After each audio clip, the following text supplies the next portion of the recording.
الحمد لله الذي كفى وسلام على عباده الذين اصطفى أما بعد فقد قال الله تبارك وتعالى في القرآن المجيد والفرقان الحميد أعوذ بالله من الشيطان الرجيم بسم الله الرحمن الرحيم إن هو إلا وحي يوحى صدق اللہ العظیم۔ بزرگان محترم اور نوجوان ساتھیوں، اللہ رب العزت کا بے انتہا کرم ہوا، بے انتہا احسان ہوا کہ اللہ رب العزت نے ہم سب کو رمضان المبارک کا قیمتی مہینہ عطا فرمایا۔ رمضان المبارک کی جو مخصوص عبادتیں ہیں، روزہ فرض ہے، تراویح سنت مؤکدہ ہے، اس کے علاوہ قرآن کی تلاوت، دیگر نفلی عبادتیں، ماشاءاللہ ہم سب لوگ اس کا بڑا اہتمام کرتے ہیں۔ قرآن کی تفسیر، قرآن کی تشریح، قرآن کے معانی، قرآن کے تراجم اگر ہمیں سننے سنانے کا موقع میسر ہو جائے تو ہم بڑے خوش قسمت ہیں، بڑے خوش قسمت ہیں۔ اللہ تبارک و تعالی سے قوی امید ہے کہ ہمارا ماہ رمضان کا یہ عمل برابر انشاءاللہ محنت کے ساتھ، اخلاص کے ساتھ ہوتا رہا تو اس بات میں کوئی شبہ نہیں ہے کہ ہمارا رمضان المبارک کا مہینہ بڑا قیمتی گزرے گا۔ آپ سب حضرات سخت گرمی میں رمضان کے روزوں کی حالت میں بھوک اور پیاس کے احساس کے ساتھ قرآن کی تفسیر سننے آئے ہیں اور علم کی دولت حاصل کرنے آئے ہیں۔ میرے بھائیوں، بتاؤ اللہ تبارک و تعالی ہمارا یہ عمل ضائع فرمائے گا؟ نہیں، بلکہ ہمارا رمضان خوب سے خوب تر گزرے گا، یہ اللہ سے مجھے قوی تر امید ہے۔ میرے بھائیوں، آج رمضان المبارک کا پہلا روزہ ہے اور ہمیں درس قرآن کا آغاز بھی کرنا ہے، قرآن کی تفسیر بھی کرنی ہے، لیکن چونکہ آج پہلا دن ہے تو پہلے دن نہ کوئی آیت نہ کوئی سورہ کی تفسیر کی جائے گی، بلکہ آج آپ کے سامنے کچھ تمہیدی گفتگو کی جائے گی۔ کیا ہے تمہیدی گفتگو؟ تمہیدی گفتگو میں یہ بیان کیا جائے گا کہ قرآن جو آقا نامدار جناب محمد الرسول اللہ صلی اللہ علیہ وسلم کی ذات اقدس پر جو نازل ہوا ہے، تو نزول کا ذریعہ جو چیز بنی یعنی کہ وحی، تو اس کے متعلق کچھ بنیادی باتیں آج آپ کے سامنے بیان کی جائے گی۔ نمبر 1، وحی کسے کہتے ہیں؟ کیا وحی آج بھی نازل ہوتی ہے؟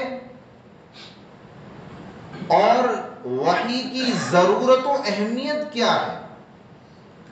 اور جب اللہ کے نبی صلی اللہ علیہ وسلم پر وحی کا نزول ہوتا تھا تو کیا طریقہ کار رہتا تھا، کس صورت میں کس طریقے سے وحی نازل ہوتی تھی، یہ کچھ مختصر اور ضروری باتیں ہیں جو آج آپ کے سامنے بیان کی جائے. وحی کسے کہتے ہیں؟ وحی کہتے ہیں کہ اللہ تبارک و تعالی اپنے مخصوص بندوں میں سے کسی بندے کو اپنا پیغمبر بنائے اور ان پر اپنا کلام نازل فرمائے. اس کلام کو وحی کہتے ہیں. وحی کی اہمیت اور وحی کی ضرورت کیا ہے؟ میرے بھائیوں، انسان کو اللہ رب العزت نے دنیا میں آزمائش کے لیے بھیجا ہے. انسان اللہ کی کائنات میں جو رہتا ہے تو اللہ نے اس کو کچھ فرائض اور کچھ ذمہ داریوں کے ساتھ جکڑ دیا ہے. کچھ ذمہ داریاں ہر انسان پر اللہ نے عائد کی ہے، اور یہ جو پوری کائنات ہے اس کو اللہ نے ہماری خدمت کے لیے مقرر فرما دیا ہے. دنیا کی اس زندگی میں کوئی بھی انسان ہو، اسے دو کاموں کی ضرورت پڑے گی ہی پڑے گی. ایک یہ کہ کائنات میں بنی ہوئی جو چیزیں ہیں، بنی ہوئی جو اشیاء ہیں، ان سے انسان کیسے فائدہ اٹھائے. اور دوسری چیز یہ ہے کہ کائنات میں آ جانے کے بعد اللہ رب العزت کے احکام کی بجا آوری، اللہ کو کیا چیزیں پسند ہیں اور اللہ کن چیزوں کو ناپسند کرتا ہے، اور کون سی وہ حرکت ہم سے ہو جائے گی تو وہ اللہ کی مرضیات کے خلاف ہو جائے گا، اللہ ناراض ہو جائیں گے اس سے.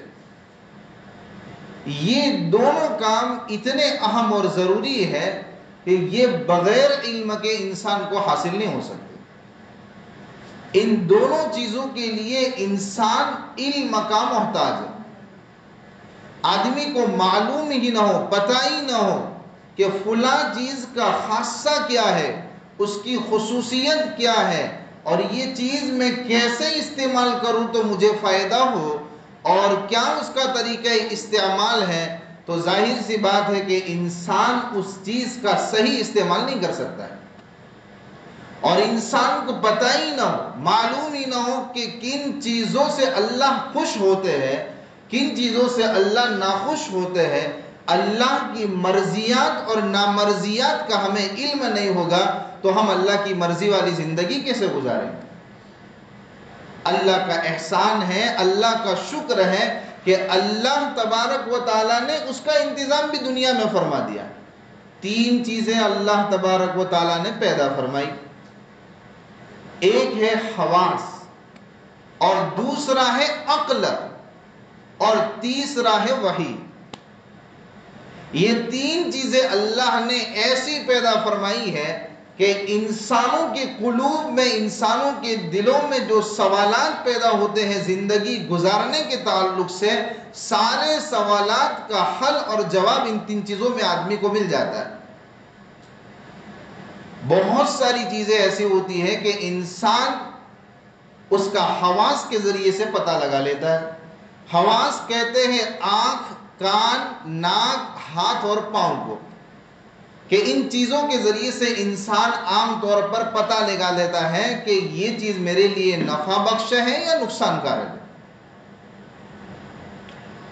اور بہت ساری چیزیں ایسی ہوتی ہیں کہ انسان حواس کے ذریعے سے پتہ نہیں لگا پاتا ہے کہ یہ میرے لیے مفید ہے یا مضر، بلکہ اس وقت عقل کی ضرورت پڑتی ہے. اور کچھ چیزیں ایسی ہوتی ہیں کہ جو نہ عقل سے نہ حواس سے ان کی اہمیت اور ان کو کس کام کے لیے استعمال کیا جائے اس کا پتہ نہیں چلتا ہے، بلکہ اس کے لیے اللہ تبارک و تعالیٰ پیغمبر کو نازل فرماتے تھے اور ان پر وحی کا سلسلہ شروع فرماتے تھے، جس کے ذریعے آنے والے قیامت تک کے انسانوں کے لیے وہ ہدایت ہوتی تھی، وہ رہنمائی ہوتی تھی کہ جس کی روشنی میں انسان اپنی نفع کی چیزوں کو اور نقصان کی چیزوں کو متعین کر سکتا تھا. میں آپ کو ایک مثال سے سمجھاؤں. دیوار ہے اور دیوار کا رنگ سفید ہے، تو اس کی رہنمائی کے لیے، اس کو جاننے کے لیے آدمی کو آنکھ کی ضرورت ہے. حواس کے ذریعے سے آدمی پتہ لگا لے گا، آنکھ کے ذریعے سے آدمی پتہ لگا لے گا کہ بے دیوار کا رنگ سفید ہے. اس میں عقل کے گھوڑے دوڑانے کی ضرورت نہیں ہے، اور نہیں اس کے سلسلے میں وحی الہی کی ضرورت ہے کہ اللہ کی جانب سے کوئی حکم آئے اور ہمیں پتہ چلے کہ دیوار سفید ہے. اور دیوار کا مالک کون ہے، دیوار کیسے بنائی گئی ہے، تو یہ ایسی چیز ہے کہ آدمی آنکھ سے دیکھ کر اس کا پتہ نہیں کر سکتا ہے، بلکہ اس کے لیے آدمی کو عقل کی ضرورت پڑے گی. وہ عقل سے اس بات کے نتیجے پر پہنچے گا، تحقیق کرے گا کہ بھی فلانی دیوار کا فلاں مالک ہے اور اس کو ایسے تعمیر کیا گیا ہے، اور دیوار کا کیسے ہم استعمال کریں تو اللہ راضی ہو جاوے، اور اس دیوار کا ہم کیسے استعمال نہ کریں جس سے اللہ ناخوش ہو، یا ایسا دیوار کا استعمال ہم کریں جس سے اللہ ناراض ہو جاوے، تو اس کا علم نہ ہم عقل کے ذریعے لگا سکتے ہیں، نہ اپنی آنکھوں کے ذریعے لگا سکتے ہیں، بلکہ یہ تو اللہ کی طرف سے وحی آئے گی کسی پیغمبر پر، اس کے ذریعے ہمیں پتہ چلے گا کہ بھی اللہ کی مرضی اس دیوار کے اندر کیا ہے، اور اس دیوار کے اندر اللہ کی مرضی نہیں ہے تو کیا ہے. ایک اور مثال، عام آسان مثال سے آپ کو سمجھاؤ.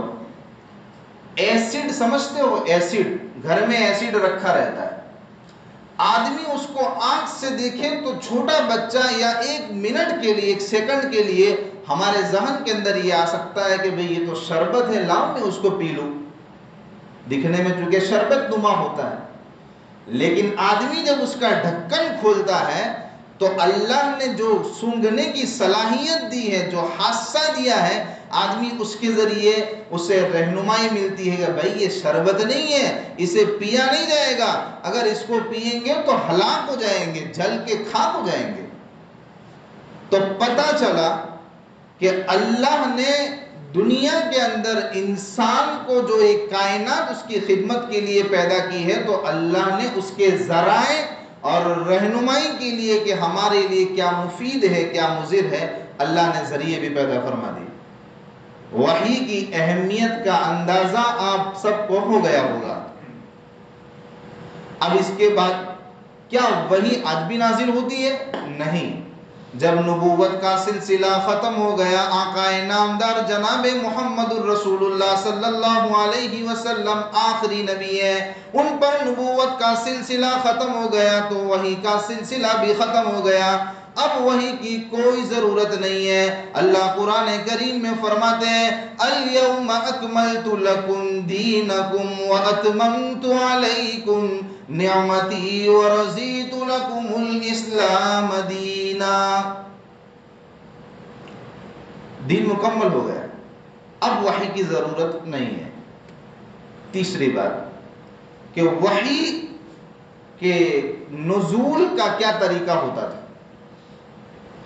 5 طریقے کتابوں میں لکھے ہیں. اللہ کے نبی صلی اللہ علیہ وسلم پر جب قرآن نازل ہوتا تھا، وحی نازل ہوتی تھی، تو اس کی 5 صورتیں بیان کی گئی. پہلی صورت یہ ہے کہ گھنٹی بجتی تھی. حدیث پاک میں آتا ہے اللہ کے نبی فرماتے ہیں کہ وحی جب نازل ہوتی تھی تو کبھی گھنٹی کی سی آواز محسوس ہوتی تھی، اور اللہ کے نبی کو سب سے زیادہ تکلیف جب ہوتی تھی جب اس ٹائپ کی اور اس شکل کی وحی نازل ہوتی تھی کہ گھنٹی نما آواز آئے. ہم اس کا احساس اور اس کا ادراک اس طور پر کر سکتے ہیں کہ جب ہم گھنٹی بجاتے تو ٹن ٹن ٹن ٹن ٹن ٹن اس ٹائپ کی آواز آتی ہے تو چاروں سمت میں اس کی آواز گونجتی ہے. ہمیں بھی ذرا دل کے اندر تھوڑی کراہیت اور دقت کا سامنا کرنا پڑتا ہے. تو یہ تشبیہ دی گئی ہے گھنٹی کی آواز کے ساتھ کہ جب وحی نازل ہوتی تھی تو قرآن کی یہ خصوصیت ہے کہ قرآن کی آواز بھی چاروں سمت کے اندر گونجتی رہتی ہے. تو اس کی وجہ سے اللہ کے نبی صلی اللہ علیہ وسلم کو ذرا تکلیف ہوتی تھی، دشواری کا سامنا کرنا پڑتا تھا. اب اس کی حقیقی کیفیت تو بغیر مشاہدے کے ہم نہیں بتا سکتے، یہ تو اللہ کے نبی نے ہمارے ذہنوں کے اندر اس بات کو داخل کرنے کے لیے کہ تکلیف کا احساس ہوتا تھا، اس کے لیے گھنٹی کی سی آواز کی مثال دی ہے۔ اور جب اللہ کے نبی پر وحی نازل ہوتی تھی تو کبھی شدت کا احساس اور کیفیت ایسی ہو جاتی تھی کہ عائشہ رضی اللہ تعالیٰ عنہ فرماتی ہے کہ اللہ کے نبی صلی اللہ علیہ وسلم پر جب کبھی وحی کا نزول ہوتا اور وحی کا سلسلہ ختم ہوتا تو سخت جاڑے کے اندر، سخت سردی کے اندر بھی اللہ کے نبی صلی اللہ علیہ وسلم پر اس قدر پسینہ طاری ہو جاتا تھا اور آپ کی پیشانی پسینے سے شرابور ہو جاتی تھی۔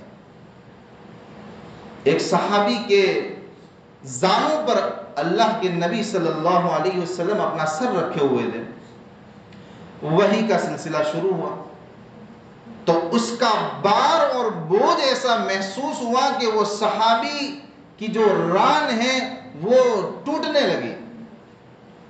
اللہ کے نبی کبھی سواری پر سوار ہوتے اور سوار ہوتے ہوتے اللہ کا کوئی حکم آتا، اللہ کی طرف سے قرآن کا نزول ہوتا، وحی کا نزول ہوتا تو سواری وہ بار اور بوجھ برداشت نہیں کر سکتی تھی، بلکہ بوجھ کے مارے دب جاتی تھی، دب کر بیٹھ جاتی تھی۔ تو یہ اللہ کے نبی صلی اللہ علیہ وسلم پر کبھی کبھار وحی آتی تو ایسی کیفیت ہو جایا کرتی تھی۔ وحی کے نزول کی دوسری صورت یہ ہے کہ جبرائیل علیہ السلام انسانی نما شکل کے اندر تشریف لاتے تھے، کبھی کسی صحابی کی شکل میں آ جاتے۔ ایک صحابی معروف ہے، غالباً دحیہ قلبی رضی اللہ تعالیٰ عنہ ان کا نام ہے، ان کی شکل کے اندر عموماً آیا کرتے تھے، باقی کسی اور صحابی کی شکل میں بھی آ جایا کرتے۔ اور اللہ کے نبی کو وحی کے نازل ہونے کی سب سے آسان صورت یہ تھی،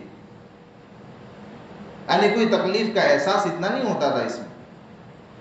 تیسری صورت وحی کے نازل ہونے کی یہ ہے کہ حضرت جبرائیل علیہ السلام کسی انسان کی شکل میں نہ آئے، بلکہ اللہ رب العزت خود بذات خود بغیر کسی واسطے کے اللہ کے نبی صلی اللہ علیہ وسلم سے ہم کلام ہو جائے۔ ایسا پوری زندگی کے اندر دو بار ہوا، ایک مرتبہ خواب کی حالت میں اور ایک مرتبہ بیداری کی حالت میں۔ بیداری کی حالت میں معراج میں یہ واقعہ پیش آیا ہے اور خواب کی حالت میں ایک مرتبہ پیش آیا۔ ایک چوتھی صورت یہ ہے کہ جبرائیل علیہ السلام کبھی اپنی ذاتی شکل و صورت کے اندر تشریف لاتے تھے اور ایسا واقعہ 3 مرتبہ پیش آیا، ایک مرتبہ معراج میں اور ایک مرتبہ اللہ کے نبی کی خود کی فرمائش تھی جبرائیل علیہ السلام کی شکل و صورت دیکھنے کی، تو اس وقت تشریف لائے تھے وحی لے کر۔ اور ایک تیسری مرتبہ جب مکہ کا ابتدائی زمانہ تھا تو کسی جگہ پر اللہ کے نبی صلی اللہ علیہ وسلم کے سامنے حضرت جبرائیل علیہ السلام اپنی اصلی شکل و صورت کے ساتھ آئے تھے۔ پانچویں اور آخری صورت وحی کے نازل ہونے کی یہ ہے کہ جبرائیل علیہ السلام کسی کی شکل اختیار کر کے نہ آئے، بلکہ اللہ کی جو بات پہنچانی ہے وہ ڈائریکٹ اللہ کے نبی صلی اللہ علیہ وسلم کے سینے میں القا فرما۔ یہ تھی کچھ وحی کے تعلق سے بنیادی اور ضروری باتیں جس کو میں نے آپ حضرات کے سامنے بیان کرنا ضروری سمجھا۔ انشاءاللہ العزیز کل سے ہماری تفسیر کا باضابطہ آغاز ہو جائے گا۔ کل انشاءاللہ آپ کے سامنے سورہ فاتحہ کی تفسیر پڑھی جائے گی۔ آج آپ صرف سورہ فاتحہ مع ترجمہ سن لیجئے۔ اعوذ باللہ من الشیطان الرجیم، پناہ مانگتا ہوں میں اللہ کی شیطان مردود سے۔ بسم اللہ الرحمن الرحیم، شروع کرتا ہوں میں اللہ کے نام سے جو بڑا مہربان نہایت رحم والا ہے۔ الحمدللہ رب العالمین، تمام تعریفیں اللہ رب العزت کے لیے ہے جو دونوں جہانوں کا پالنہار ہے، الرحمن الرحیم جو بڑا مہربان نہایت رحم والا ہے، مالک یوم الدین روز جزا کا مالک ہے، ایاک نعبد و ایاک نستعین ہم تیری ہی عبادت کرتے ہیں اور تجھ ہی سے مدد چاہتے ہیں، اہدنا الصراط المستقیم اے اللہ ہم سب کو صراط مستقیم کی ہدایت دے دیجئے، سیدھا راستہ دکھلا دیجئے، صراط الذین انعمت علیہم ان لوگوں کا راستہ جن پر آپ نے انعام فرمایا، غیر المغضوب علیہم ولا الضالین نہ کہ ان لوگوں کا راستہ جن پر آپ کا غضب نازل ہوا اور نہیں گمراہ لوگوں کا راستہ۔ صدق اللہ العظیم۔ اللہ تعالی ہم سب کو کہنے سننے سے زیادہ عمل کی توفیق عطا کرے۔